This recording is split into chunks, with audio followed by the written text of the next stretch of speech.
Hey everyone, Kodonico man. My birthday's coming up and I'm celebrating myself by doing something a little special. We're going to talk about Ryan Reynolds' movie, Free Guy. And basically, I'm doing this because a lot of people say to myself, is Free Guy basically a Fortnite movie? By being Fortnite, I mean mocking the tropes of Fortnite and Grand Theft Auto and how good it is. Let's talk about Free Guy, starting right now. Today we're celebrating by talking about a movie I love, Free Guy, Ryan Reynolds' best movie and the best movie to come out after COVID. I've been when this movie was announced back when I saw uh uh Jumanji Reboot 2, still waiting for the third movie, by the way. Well, basically, this movie is great. I didn't really like Jumanji 2 that much. I wish they acknowledged the original movies. I feel like the next movie will do it, but it's in development hell. But anyhow, point is, we're talking about Free Guy. This movie's great, and let's start off by talking about it. Okay, our movie is about a game called Three City, which is like a fusion between Fortnite and Grand Theft Auto. Grand Theft Auto by atmosphere with Fortnite's modern liberty with skins and modern custom terms.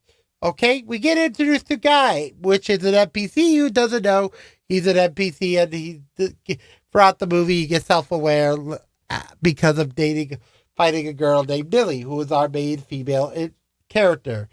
She's in real life. She's trying to find a password, a thing for her old project that got stolen by the company. And this whole movie's plot is basically a game called Free City, owned by a company called Tsunami. We get introduced to a guy named Keys, and basically these two characters are kind of comedy relief, but one of them is our main character, Keys, which really is great, and the other guy is great. But the movie's good. Most of this movie focuses on Guy, an AI who doesn't know he's an AI, is self-aware, and most of the movie is a weird way where all the NPCs in this movie do the same shit every time and they don't realize it, which is kind of like one of the smart parts of this movie is the AI characters act like AI characters without realizing it until the big Truman Show effect. But yes, just to know, I haven't seen Truman Show when this movie came out because I didn't know Truman Show was a thing until except for a Fairy Odd Parents episode back in the day. But anyhow, point is, this movie is basically the modern Truman Show. That movie's great now that I saw it, but anyhow, Free Guy's better. Like, it's superior to it. Movie's great. Also, the main villain of the film is Antoine, which we don't see until the part where they fell in love, which is kind of funny. But anyhow, point is, Antoine's our main villain and douchebag character of the movie, being the whole movie's only problem is Free City 2. Free City 2 subplot feels very, very not good. I like it, but it's like kind of stupid with sequel bait where you make a sequel for just for the money. And that's the main message of this movie is if you make a sequel for the money, there's no point.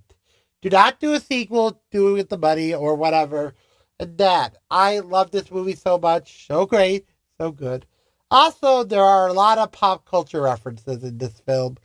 And one of my personal favorite pop culture references is the freaking Marvel and Star Wars collab at the end, which is kind of funny for the final battle, but anyhow, great.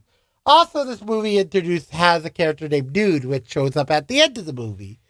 And really, fun fact, wasn't revealed by Fortnite. And that's why I say this movie's a Fortnite movie, because they revealed Dude in Fortnite, and everyone's like, where's Sky? And you don't realize that. I wasn't a Fortnite player at the time, but I did get the skin a few months ago when they did a reissue of it or reposted on the item shop. But anyhow, point is, this movie's great. A lot of pop culture references include the Mega Buster from Mega Man, the portal gun, the gravity gun from Half-Life.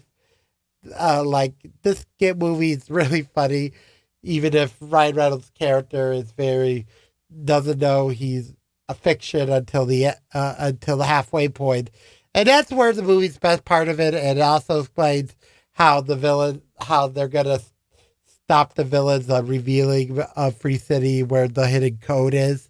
It's in the water, which is kind of funny, and him self-aware with his friends, including a big guy who's played by an actor who looks like Kevin Hart, but not Kevin Hart. But basically that a guy who does only waves his hands open, a girl who makes coffee, cream, two sugars, gains the ability to make a cappuccino because of self-awareness of guy rubs into some of the other characters. We have Officer Johnny. We have a girl that says, oh, a lady that's like, did you see my cat? Did you see my cat? Then there's like other characters like freaking uh, uh, officer that says someone's about to get shot, which is such a funny part of the movie, like as a friend. But other things are like quarterly reports tomorrow, court by Friday, which is such a stupid movie. And there's like a reference to freaking Miley Cyrus's "I came like a wrecking ball." Nope. And basically, the first time you hear him discovering about skin, and it's like he fixes his actual skin instead of gaming skins, which is kind of funny. Oh god, this movie's good. I love Ryan Reynolds, and this is one of the better movies. And I can't believe I haven't done a video with Michael Bailey with that, with freaking explosion stuff. That's weird. God damn it! I am trying my new fork. Yeah, your new your new rose tinted fusion. That is awesome. I will show it in a future video. But anyhow, hope you liked the video. Leave a comment below if you're excited. If you like Free Guy, and can't believe it's almost been 5 years since the trailer came out, but 6 years really. But yeah, 5 years since the movie was finished. But anyhow, that movie's great. Hope you like the video. Next time I might do Godzilla because Godzilla Day lands on my birthday, so I'm doing it late. I'm sorry. But anyhow, just come and say bye-bye for now.